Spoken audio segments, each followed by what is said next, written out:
Question: 0.15 gram of an organic compound, 0.15 gram of an organic compound, 0.15 gram of an organic compound gave 0.12 gram of 0.12 gram of AgBr by Carrier's method. Gave 0.12 gram of AgBr by Carrier's method. Full stop. Find the percentage of bromine in the compound. Find the percentage of Br in the compound. Find the percentage of Br in the compound. Okay, so see, by Carrier's method क्या क्या determine हो सकता है, ध्यान से समझो. Halogens, sulphur, phosphorus, oxygen भी हो सकता है. These all things can be determined. Halogen में फिर तीन चीज आती है, क्लोरीन, ब्रोमीन, आयोडीन. तो जब परसेंटेज ऑफ क्लोरीन का बात होता है, तुम सीधा समझो क्लोरीन का मास कितना है 35.5. क्लोरीन का कितना 35.5 और फॉर्म क्या होता है AgCl. क्या फॉर्म होता है प्रोडक्ट में? AgCl से पता चलता है कितना Ag है. तो AgCl फॉर्म होता है तो Ag का मास होता है 108, याद रखो.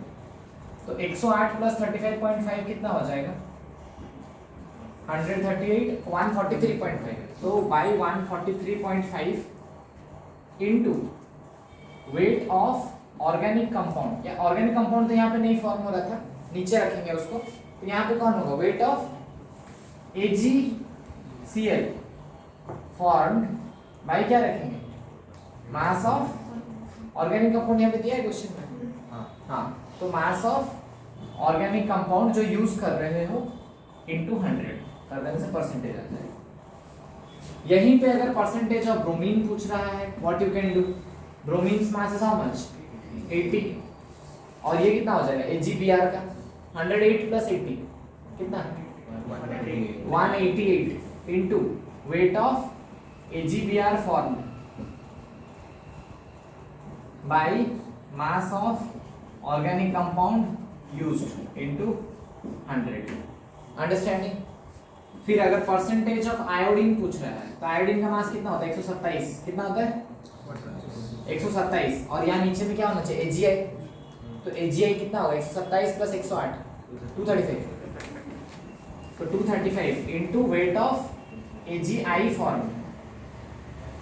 By mass of organic compound used into 100. जब सल्फर का पता करते हैं, परसेंटेज ऑफ सल्फर पता करते हैं, तो बेरियम सल्फेट एक्चुअली फॉर्म होता है. क्या फॉर्म होता है बेरियम सल्फेट. तो यहाँ पे सल्फर का कितना होता है 32. बेरियम का मास किसी को पता है क्या 233 होता है नीचे में 233. हाँ, तो 32/233. तो यहीं से पता कर लो ना बेरियम का कितना है. सल्फर का है 32, ऑक्सीजन 4 64. कितना हो रहा है 96 ये हो गया. अगर 233 से 96 माइनस कर दो कितना हो रहा है 137. तो बेरियम का मास कितना है 137. Keep it in mind. ठीक है.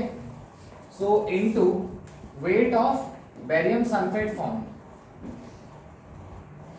By mass of organic compound use. इसके ऊपर डायरेक्ट क्वेश्चन आता है भाई, ये याद रहना ही चाहिए. Percentage of sulphur. जब हम लोग बात करते हैं परसेंटेज ऑफ फास्फोरस, तो यहाँ पे जो फॉर्म होता है Mg2P2O7. Mg2P2O7. तो फास्फोरस का मास कितना होता है एनीवन 31 होता है. फास्फोरस का मास इज 31. Mg का मास कितना होता है 24 इंटू 2 तो कितना 48. 31 इंटू 2 कितना हो जाता है 62. नीचे 222 and oxygen 7 तो 16 into 7 how much it is coming 76 42 4 112 कितना हो रहा है करो 12 है ना 222. तो 31/222 into weight of Mg2P2O7. तुम्हें यही पूछ लेता है कंपाउंड क्या फॉर्म होता है कैरियर्स मेथड में फास्फोरस फॉर्मेशन के टाइम. क्या लिखना पड़ेगा Mg2P2O7. यहाँ पे बेरियम सल्फेट. यही सब ध्यान में रखना है. By same mass of OC into 100. Percentage of oxygen जब पता करना होता है तब CO2 फॉर्मेशन होता है। क्या फॉर्मेशन होता है? CO2। तो मास ऑफ ऑक्सीजन कितना होता है? 16। CO2 का मास कितना होता है? 44। 12 plus 32 44 into weight of CO2 form by क्या? Mass of organic compound into 100। Clear to everybody? इससे पहले कौन सा मेथड था नाइट्रोजन के लिए? Dumas method. क्या? डुमास मेथड में जो यूज होता है कॉपर ऑक्साइड यूज होता है। ये चीज प्लीज ध्यान में रखना। डुमास मेथड में क्या यूज होता है? Copper oxide. अब वहां पे लॉजिक क्या था? क्या भाई क्या था? 28 बाई नाइट्रोजन का मास कितना होता है? 28। देखो वहां N2 का पूरा लेते थे, यहाँ पे सिर्फ इसका ले रहे हैं। यहाँ पे ऑक्सीजन का लेते 32 ले सकते हैं। O2 ना, या खाली परसेंटेज ऑफ ऑक्सीजन है यू कैन टेक। हां हां वो फास्फोरस नहीं, मॉलिक्यूल फास्फोरस तो POK रहता है, ठीक है। तो वहां पे 28/22400 into volume of nitrogen form by mass of organic compound into 100, ठीक है। 0.12 gram of an organic compound, 0.12 gram of an organic compound containing phosphorus of an organic compound containing phosphorus gave 0.22 gram of Mg2P2O7 by usual analysis full stop. Calculate the percentage of phosphorus in the compound. Calculate the percentage of phosphorus in the compound, ठीक है। Solve करो। ऐसे questions में ना ये सारे cases prefix में जाते हैं। This is not a functional group. जैसे O इस तरह का कुछ भी है ना, दोनों तरफ O के अटैचमेंट है, this is not a functional group, this is actually ethoxy. Ethyl के साथ ऑक्सीजन, इसको क्या बोलते हैं? Ethoxy. This is a prefix. तो ये मेरा चेन हो सकता है 1 2 3 3। तो 1 पे कौन अटैच्ड है? इथॉक्सी। फिर ये 3 प्रीफिक्स के बाद क्या होता था? Root word. लॉजिक पता है ना? प्रीफिक्स, फिर है root word, after that suffix. Root word का मतलब कितना मेन चेन में कार्बन है? कितना है? 3। तो प्रोप, तो प्रोपैन, प्रोपेन, बट 2 पोजीशन में सफिक्स आ रहा है 2 पे ऑल। M I clear? क्योंकि 2 पोजीशन में क्या है? अल्कोहल है ना। बहुत जन 2 हाइड्रोक्सी लिख देंगे, इथर ऐसा नहीं होगा। Getting me? Because hydroxy is suffix and ये प्रीफिक्स में जाएगा। बट अगर ऐसा कहीं पे होता, वो जो लिखा है CH3C2H5, तो इसको भी हम लोग ऐसे लिखते हैं। ये क्या है? मिथाइल। ये क्या है? इथाइल। अल्फाबेटिकली कौन पहले है? तो इथाइल मिथाइल इथर लिख देते हैं हम लोग। क्या लिख देते हैं? इथाइल मिथाइल, इथाइल है इधर, मिथाइल है इथर, मतलब ऑक्सीजन के दोनों तरफ लगे हुए। This is also the way to right.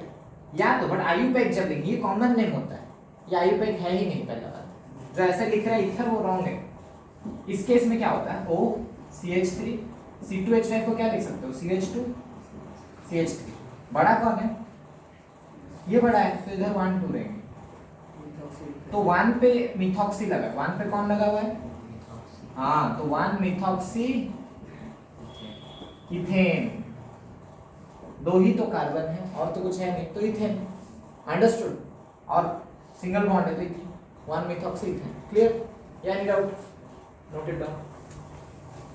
देखो 2-3 क्वेश्चन दे रहा हूं। Name the suitable adsorbent, name the suitable adsorbent used in column chromatography. Name the suitable adsorbent used in column chromatography. दूसरा question, name 3 types of chromatography.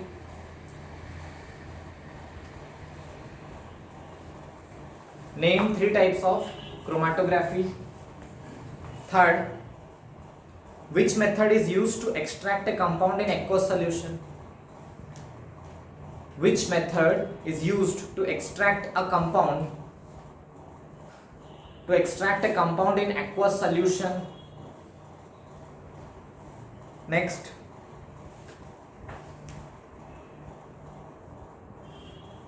which elements are estimated by Liebig's method? LIEBIG. Which elements are estimated by Liebig's method? Next, in Carrier's method,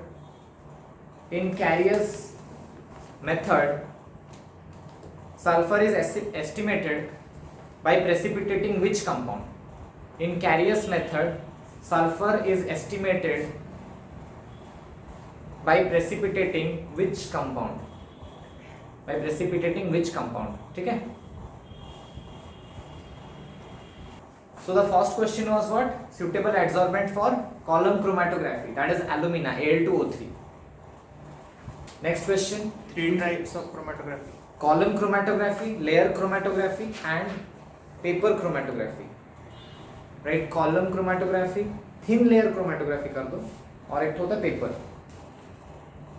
Next. Which method is used to extract a compound in aqueous solution?